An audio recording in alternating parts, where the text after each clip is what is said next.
Audio Jungle। मित्रों नमस्कार, एक बार फिर हम हाजिर हैं बेबाक राय बेबाक बोल के मंच पर। मित्रों मैं के दीक्षित आज आपको मैं बिजली कर्मचारियों की समस्या के बारे में बात करने वाला हूं। जी हाँ, लगातार बांदा में एक माह से बिजली विभाग के कर्मचारी हड़ताल पर हैं। संविदा कर्मचारी भी हड़ताल पर हैं और जो वेतनभोगी 2G कर्मचारी हैं वो भी हड़ताल पर हैं। अलग अलग बिजली विभाग को अलग अलग मांग है। संविदा कर्मचारी लगातार मांग कर रहे हैं कि हमारी सुरक्षा व्यवस्था की जिम्मेदारी की जाए, क्योंकि लगभग साल में 700 से 800 आदमी अचानक बिजली की करंट से मर जाता है। सबसे बड़ी बात उन्होंने सुरक्षा की बात करी कि हमारे बीमा भी कराया जाए, जिससे हम कम से कम हमारे ना रहने में या हम विकलांग हो जाते हैं तो हमारे परिवार को या हमें सहायता मिले। उधर 2G जो विभाग के कर्मचारी हैं जिन्होंने धरना प्रदर्शन सीधे बिजली विभाग के चीफ के ऑफिस में रखा हुआ है। ये सिर्फ बांदा भर में नहीं है, जानकारी है कि ये पूरे उत्तर प्रदेश में और सभी जगह यह हड़ताल चल रही है। बिजली आज के युग में जीवन से जुड़ी हुई एक ऐसी महत्वपूर्ण व्यवस्था बन गई है जिससे अगर बिजली ना हो तो लोगों के जीवन में हाहाकार हो जाता है।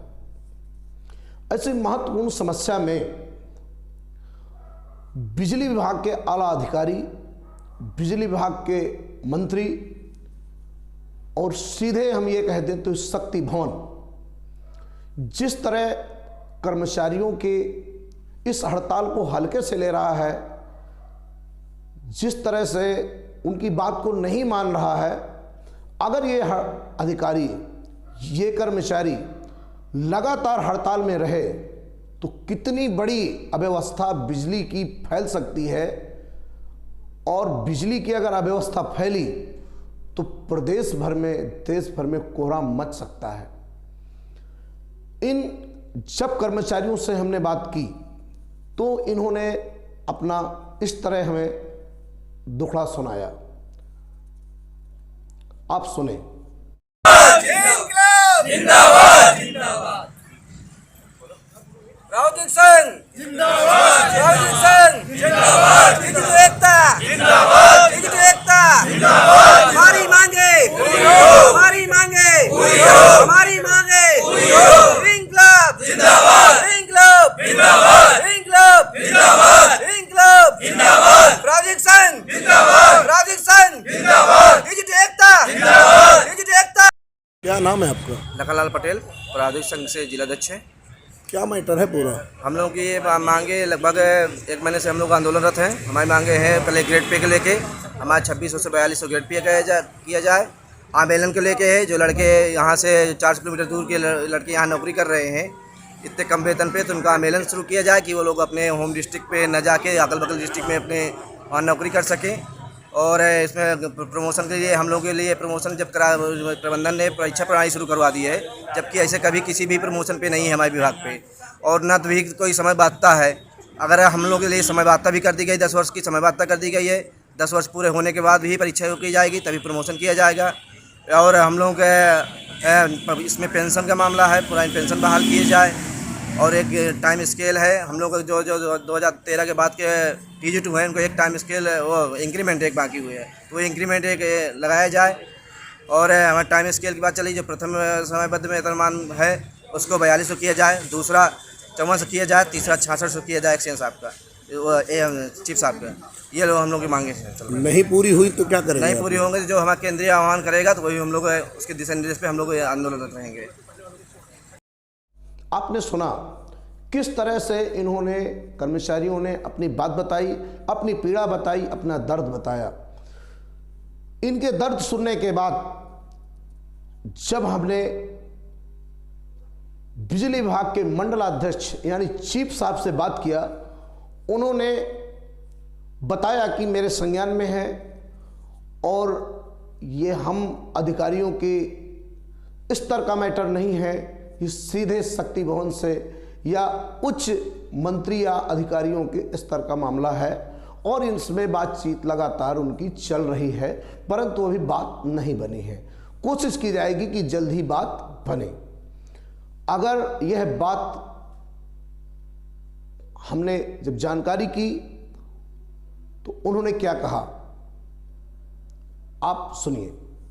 सर क्या नाम है आपका, कौन सा पद है आपका? देखिए, मैं बीके झा मुख्य अभियंता वितरण क्षेत्र बांदा बोल रहा हूँ। और ऐसा है कि आज आपने जो अभी ये पूछा कि आपके कौन से कर्मचारी अभी धरने पर बैठे हैं, तो मैं आपको बताना चाहूँगा कि प्राविधिक संघ के आह्वान पे उनके कार्यक्रम के तत्वावधान में ये कुछ हमारे प्राविधिक संघ का विरोध चल रहा है और इनका विरोध जो है वो सेंट्रल कमेटी का विरोध है। उसके जो कुछ मांगे हैं उस पर अपना इन्होंने ये कार्यक्रम की शुरुआत की है। ये इसमें कुछ क्रमिक अनशन वगैरह ये 48 घंटे तक करेंगे। जो नोटिस उन्होंने दिया है उसमें जो लिखा हुआ है, और इसमें इनकी मुख्य मांगे जो हैं ये इनकी वेतन संबंधी मांगे हैं, ग्रेड पे वगैरह से संबंधित मांगे हैं, जो कि इस स्तर से और वितरण क्षेत्र स्तर पे जिसका समाधान नहीं हो सकता है। इन मांगों का जो निराकरण के लिए इन लोगों की सेंट्रल संगठन की जो सेंट्रल कमेटी है वो उसकी बातचीत मुख्यालय स्तर पर चल रही होगी और वहाँ से ही इसका समाधान होगा। परंतु मुझसे जब ये लोग मिले थे तो मैंने इनको आह्वान किया था कि देखिए, एकमुश्त समाधान योजना का कार्यक्रम चल रहा है जो कि 30 नवंबर तक ये कार्यक्रम है एकमुश्त समाधान योजना का। तो इसमें इस कार्यक्रम में कोई इस आपके ये आंदोलनकारी जो कार्यक्रम है इससे इसका कोई प्रभाव न पड़े और इसमें हमारी जो राजस्व प्राप्ति की में व्यवधान न आए। तो ये मैंने इन लोगों से आग्रह किया था और इन लोगों को समझाया भी था कि हमारे साथ ही काम करने वाले कार्मिक हैं। तो मैं सोचता हूँ कि ये सब लोग अपने कार्यक्रम को, जो क्रमिक अनशन वगैरह का कार्यक्रम है, वो अपना कार्यक्रम करेंगे और हमारे कार्यक्रम में किसी प्रकार का, सरकारी कार्यों में किसी प्रकार का बाधा नहीं डालेंगे। तो यही मेरी इनसे अपील मैंने की थी और मुझे उम्मीद है कि मेरे अपील के अनुसार ये लोग सहयोग ज़रूर करेंगे और इनके जो समाधान है, इनकी मांगों के समाधान इस स्तर से नहीं होना है, वो क्षेत्रीय। आपने सुना, उन्होंने अपनी पूरी बात बताई, पूरी पीड़ा बताई अधिकारी ने कि ये हमारे स्तर का मैटर नहीं है, मंत्री और मिनिस्टर स्तर का मैटर है। फिर भी हम इस पर लगातार इस पर नज़र गड़ाए हुए हैं कि बिजली व्यवस्था कहीं चरमरा न जाए और उसकी हम वैकल्पिक व्यवस्था भी लगातार कर रहे हैं, ऐसा चीफ साहब ने बताया हमको। परंतु हम ये कहना चाहते हैं सरकार से, अगर बिजली विभाग के सुरक्षा के मानकों को ध्यान नहीं दिया जाएगा, उनको सुरक्षा के संयंत्र यंत्र जो भी हैं उपलब्ध नहीं कराए जाएंगे, तो निश्चित तौर से उनके साथ जाति हो रही है, मानवाधिकारों का हनन हो रहा है। क्योंकि व्यक्ति जब काम करता है उसको सुरक्षा की पूरी किट उपलब्ध होनी चाहिए। उनको किट उपलब्ध कराना राज्य सरकार का या केंद्र सरकार का नैतिक कर्तव्य है। दूसरी बात, अगर वो अपनी बीमा की मांग कर रहे हैं, सुरक्षा की मांग कर रहे हैं, विकलांग हो जाता है बिजली विभाग में, तमाम ऐसे एक्सीडेंट होते हैं, तो उसको जरूर पूरा करना चाहिए, क्योंकि ये हर व्यक्ति का नैतिक अधिकार होता है। अब आते हैं कि अगर ये कर्मचारी और सरकार के बीच कोई रास्ता नहीं निकला तो निश्चित तौर से उत्तर प्रदेश में या अन्य जगह बहुत बड़ी समस्या उत्पन्न हो सकती है, क्योंकि बिजली आज की आम जरूरत बन गई है। आज के लिए बस इतना ही। जय हिंद, जय भारत।